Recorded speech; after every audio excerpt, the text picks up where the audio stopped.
तुम पर मरा हुआ जानवर और बहता लहू और सूअर का गोश्त और जिस चीज पर अल्लाह के सिवा किसी और का नाम पुकारा जाए और जो जानवर गला घुट कर मर जाए और जो चोट लगकर मर जाए और जो गिर कर मर जाए और जो सींग लगकर मर जाए, ये सब हराम है।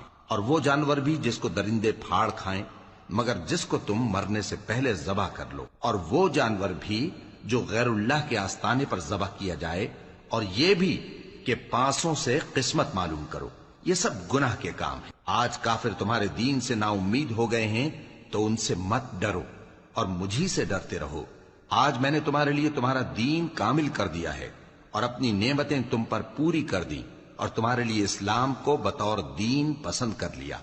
हाँ, जो शख्स भूख में नाचार हो जाए बशर्ते के गुनाह की तरफ माइल न हो, तो अल्लाह बख्शने वाला है, बड़ा मेहरबान है।